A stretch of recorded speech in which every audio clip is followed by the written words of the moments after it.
যারা আমার চ্যানেলের সাথে যুক্ত এবং যারা হোমিওপ্যাথি নিয়ে চর্চা করছে তাদের জন্য এই ভিডিওটি। এই যে আমার সামনে বসে রয়েছেন, এনার বয়স 48 বছর। 48 বছর বয়স। ইনি আমার কাছে এসছেন কেন না, ইনি আর্থারাইটিসে আক্রান্ত। আর্থারাইটিসের জন্য উনি দীর্ঘদিন ধরে কষ্ট পাচ্ছেন। কি কষ্ট হচ্ছে আপনার বলুন? বলুন না, জোরে একটু জোরে। হাত পা ব্যথা, সারা শরীর ব্যথা, ফুলে গেছে। হ্যাঁ, কোথায় কোথায় ব্যথা? পা, হাত, দেখি হাতে কোথায় ব্যথা বেশি? এগুলি কখন বেশি ব্যথা অনুভব হয়? সব সময় ব্যথা হয়। সব সময় হয়? বেশি সকালবেলা। সকালবেলা জিনিসপত্র তুলতে গেলেও খুব কষ্ট।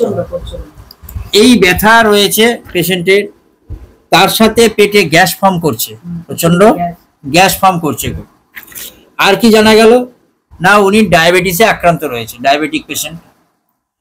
এই ব্যথা ওনার যেরকম হাতেও রয়েছে, পায়েও আছে। হ্যাঁ, পায়েও ফুলেও গেছে। এনার কতদিন ধরে এটা? 4 বছর ধরে রয়েছে। এনার একটা অপারেশন হয়েছিল, অর্থাৎ ওভারিতে টিউমার হয়েছিল। সেটা অপারেশনের হওয়ার পর থেকে এই রোগটা দেখা গেছে। এছাড়া জানা গেল যে ওনার বাবার এমনি বাচ্চা বাচ্চা থেকে খুব একটা কোনো রোগ হয়নি, তো ওনার বাবার হার্ট ডিজিজ ছিল, আর মায়ের ডায়াবেটিসের রোগী। গায়ে গরম ভাব বেশি না শীত ভাব বেশি? গরম ভাব বেশি। আবার শীতকালে শীত, অর্থাৎ গরমও আছে, শীতও সে পায়। আর কি জানা গেল, জল পিপাসা রয়েছে, কিন্তু খিদে একদম নেই, খেতে পারছে না। এছাড়া কোনো কিছু যে খেলে পরে কষ্ট বাড়ছে বা এরকম কিছু নেই। উনি ডিম খেতে বলছেন, ভালোবাসেন। কি হয়, ডিম খেতে ভালোবাসেন নাকি? হ্যাঁ, ডিম খেতে ভালোবাসে। মিষ্টি আগাগোড়াই খেতে ভালোবাসে। ডায়াবেটিসের পেশেন্টরা এমনি মিষ্টি খেতে চায়, কিন্তু উনি যে তা না, উনি আগাগোড়াই মিষ্টি খেতে ভালোবাসে। তার সাথে কোল্ড ড্রিঙ্কস, কোল্ড ফুড খেতে ভালোবাসে। আর জানা গেল উনি মাছ খেতে একদম ভালোবাসে না। এছাড়া জানা গেল কি, যে ওনার ঘুম কিরকম হয়? একদম ঘুম হয় না। ঘাম সবসময় ঘাম হয় না। এছাড়া যেটা জানা গেল, রাগ কিরকম? প্রচন্ড রাগ। এত রাগ যে চিন্তা করার নয়। উনি বলছে যে আপনাকে বোঝাতে পারবো না যে আমার কত রাগ। কিন্তু এই রাগলে পরে ওনাকে যদি কেউ সান্ত্বনা দিতে যায়, তাহলে আরো তার উপরে রেগে যাচ্ছে, প্রচন্ড রেগে যায়। আর লোকজন থেকে কিন্তু উনি নির্জনতা বেশি পছন্দ করে, একাকী থাকতে। ঠিক বললাম? এগুলি বলেছেন তো। নির্জনতা পছন্দ করে। মনে সাহস বেশি কি ভয় বেশি? সাহস বেশি। সাহসের একটা কাহিনী শুনে আমি তো অবাক হয়ে গেলাম। ওই যে পাশেও ছেলে রয়েছে, ছেলেও তাই বলছে। কি হয়েছিল ঘটনাটা একটু বলুন তো। আমার স্বামীর সাইকেলটা নিচের থেকে চুরি হয়ে যাচ্ছে। হ্যাঁ, মানে চুরি হয়ে যাচ্ছে, মানে চোর এসে গেছে। তখন কটা বাজে? রাত্রি 2:30। আমি দেখি দরজা খুলে বেরাচ্ছি, ওরা দুজনে পেছনে চোর চোর চোর চোর করছে। ও আমার চোর চোর শুনে চোর চলে গেছে। মানে আপনি নিচে নেমে এসেছেন দরজা খুলে? বলছে ভয় একদম নেই। আমি ভয় পাই না, কোনো ভয় নেই। রাত্রিবেলা যত রাত্রি হোক একাকি বেরিয়ে যাবে যে কোনো কাণ্ডে। তাই তুমি তো ছেলে পেছনে, ঠিক তো? হ্যাঁ, একদম ভয় নেই। কিন্তু যেটা জানা গেল সেটা হচ্ছে মনের মধ্যে প্রচন্ড দুঃখ, চাপা দুঃখ। কতদিন ধরে? এটা দীর্ঘদিন। মানে এটা প্রকাশ করা যাবে না, বলা যাবে না, এতটাই তার মনের মধ্যে দুঃখ রয়েছে। ঠিক বললাম এটা নাকি? এতটাই দুঃখ। মানুষের প্রতি সিম্প্যাথেটিক রয়েছে। স্নান করতে ভালোবাসেন নাকি? স্নান করতে প্রচন্ড ভালোবাসে। আর যেটা জানা গেল, একটু কনস্টিপেশন রয়েছে, অর্থাৎ ঠিক মতন স্কুলটা হয় না। এখন আমার বন্ধুদের কাছে আমার জানানোর বিষয় যে আমি কি ওষুধ দেব।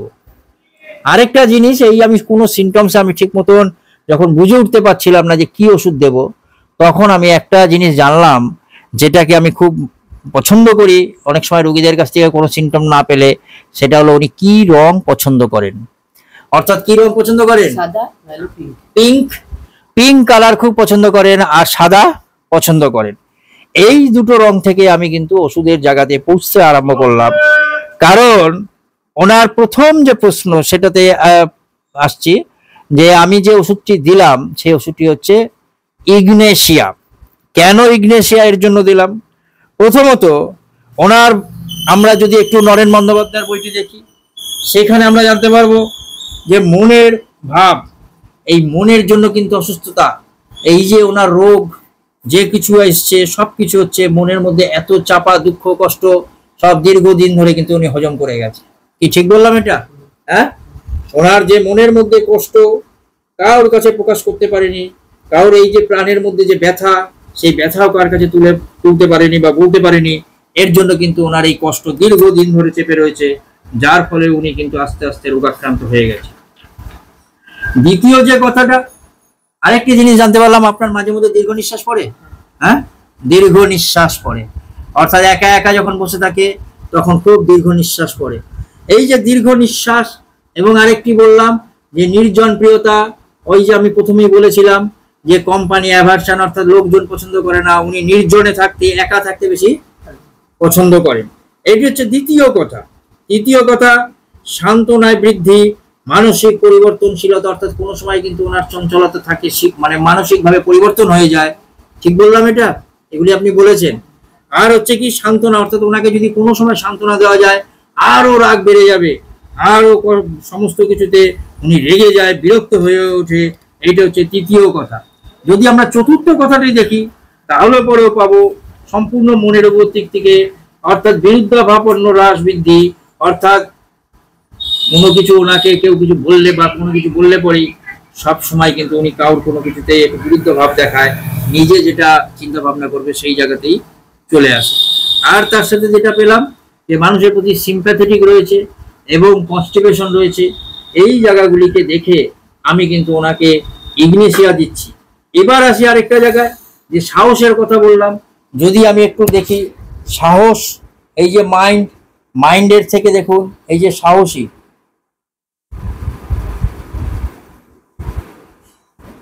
এখানে রয়েছে কিন্তু ইগনেশিয়া, এই যে ইগনেশিয়া সাহসী, প্রচন্ড সাহসী, সেখানেও কিন্তু আমি ইগনেশিয়া পেলাম। তাই আর মনের মধ্যে প্রচন্ড দুঃখ রয়েছে। আজকে আমি দেখা যাক, আরে বলছিলাম যেটা যে কালার, এই যে আমি মাইন্ডে যদি চলে যাই, এখানেও pink colour, desire, Ignatia, pink desire, এই যে ইগনেশিয়া রয়েছে। আর হচ্ছে হোয়াইট ডিজায়ার, সেখানেও দেখুন হোয়াইট, এই যে ডিজায়ার, ইগনেশিয়া রয়েছে। তাই থেকে আমি আশা রাখি যে উনি ভালো থাকবে। এখন অনেকে প্রশ্ন করতে পারেন যে ইগনেশিয়াতে কি আর্থারাইটিসের লক্ষণ আছে? তাহলে পরে আমি দেখাবো, যদি আমি এখানে ইগনেশিয়া দেখি তাহলেও আমি কিন্তু ইগনেশিয়া, এই যে ক্লিনিক্যালে আর্থারাইটিস রয়েছে। দেখা যাক কি হয়, কারণ আমি সম্পূর্ণ এখানে নির্ভর করলাম ওনার মানসিক বিষয়টার উপরে, সেটাকে উনি সবচেয়ে বেশি জোর দিয়েছে। ওনার এই সমস্ত রোগের একটাই কারণ, একদম দীর্ঘদিন ধরে উনি মানসিকভাবে খুব আঘাতপ্রাপ্ত, তাই তো? মনের মধ্যে খুব কষ্ট রয়েছে তো এদিকে, হ্যাঁ, তো মনের মধ্যে কষ্ট, প্রচন্ড চাপা কষ্ট, যা কাউকে বলতে পারেনি, সেই উপরে নির্ভর করে আজকে ওনাকে ওষুধ দিচ্ছি। আশা রাখি ধীরে ধীরে ভালো হবে। আর আপনার পারমিশন নিয়ে ভিডিওটি করলাম, ঠিক, সবাই দেখবে কিন্তু।